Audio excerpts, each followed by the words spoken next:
It's Don here from the board. Thanks for coming along and checking out this video. So this should be a relatively short introduction, but as the video title will probably say, this is going to be just a very quick look, and I do promise it's relatively quick by comparison to my normal videos of me putting together a KBD75. So the reason why this is a relatively quick look by comparison to other videos is I've already seen this kit before. As a matter of fact, this kit is exactly the same kit that my review video a very long time ago showed. This kit had been donated to us here in Sydney for the keyboard meetup last year, courtesy of Daily Clack. And the person who actually won it has just not got around to building it. And so they asked me for assistance to put it together. They provided the switches, they provided some hardware, provided the stabilizers, and that's pretty much what we have here in the box. So I'm going to be doing a time lapse as usual of me putting it together. But for a refresher, let's just have a very, very quick look at what is involved here. So we've got some stabilizers, we've got screw-in stabilizers by the looks of it. We've got just some screws to put the case PCB together. We have some Box Navies, Kale Box Navies. Now these, I've been told, are actually switch crackers. So if I'm going to put any keycaps on them, I have to be aware of that.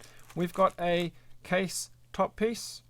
We've got the PCB itself. We've got a plate. We've got an acrylic layer. And then we've got the actual case bottom. And that's pretty much it. So it should be pretty straightforward. Switches through the plate, PCB onto the bottom, soldered on. All the components and whatnot are already on the PCB, so I don't have to do anything else besides soldering the actual switches on. So it's got LEDs or RGB LEDs, the controller, reset switch, all of that's already sorted. The diodes, they're already done. And then it's a matter of mounting the plate to the case bottom, and then the screws to mount through the bottom of the case the top plate, and it should be done.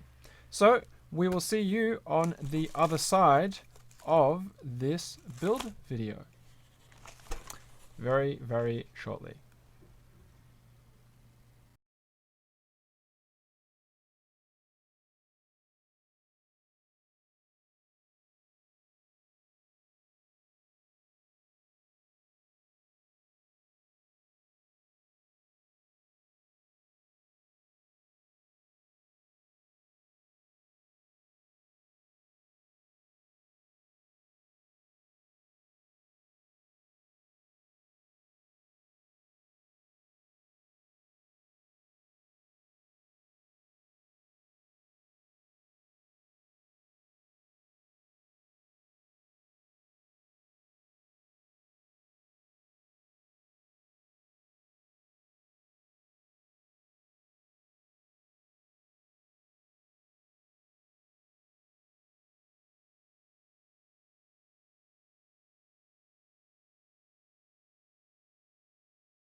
Alrighty, so we are back, and that took just over an hour to sort of put together.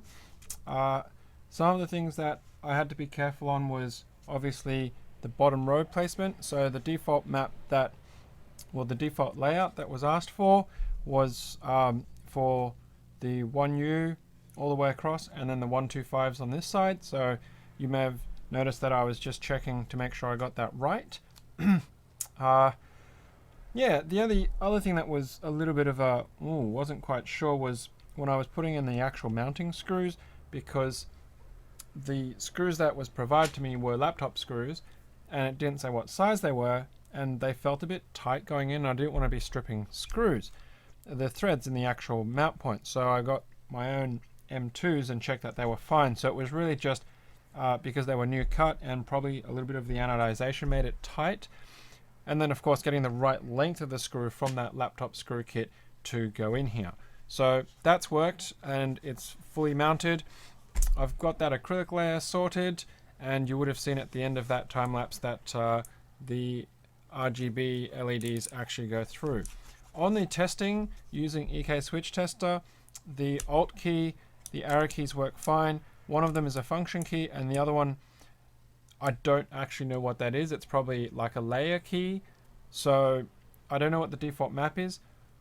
For the owner of this keyboard, they may have to undo the screws and take it out again, because the reset button is actually hard mounted underneath. There's no easy access to that here. So there may be a soft reset programmed into the actual PCB. I don't know what that is. I wasn't actually asked to set up a particular key map on it. So, you know, taking out a couple of screws. When I say a couple, I mean 1, 2, 3, 4, 5, 6, 7, 8 screws, plus the 4 case screws. So taking out 12 screws isn't really that challenging. So that's just something for them to play with. Now, I'm not going to put a key set on this because they are Box Navies and I don't really have any spare sets. So me just plan on some Box Navies now is not really going to give you too great a sound sample of what this sounds like, since it's just open. But it's quite nice in terms of just the overall look. The weight to it's got a good heft to it. It's very simple, very clean. And of course, if I put the connection back in so it gets power, there we go. You can definitely see that the RGBs do come through and show quite well. So just here, like, it's daytime, so it's not really going to give a great effect, but sitting here I can see that front edge is glowing, and I guess if somebody comes in from the side, they'll see that as well on that strip. So it's a pretty simple build. It's quite nice. It's a great entry point for a custom if you're looking for a 75% standard stagger layout with arrow keys. You still have the majority of your home block. You've got 4 of the home block keys, but of course, if you can flash this using, I don't know, QMK or bootmap or whatever it is that is utilized for this keyboard, then it's whatever you really want it to be. So that's it. Thanks very much for the person who this keyboard belongs to, for letting me basically put it together and have a bit more content for you guys to all check out. If you like this kind of stuff and you like watching my time lapses, or if you've got questions, then of course please chuck them into the comments below. Hit that like button, hit that share button if you want others to check out what the end product looks like for one of these kits. And of course, if you're not subscribed to this channel, I would really love and appreciate you hit that subscribe button. And if you want to see when our new videos come out, make sure you also hit that bell button for the notifications. So that is it. I'm going to unplug that before I accidentally hit it and do something to my recording. Yeah, thanks very much again for checking out the video. And of course, until next time, happy clacking.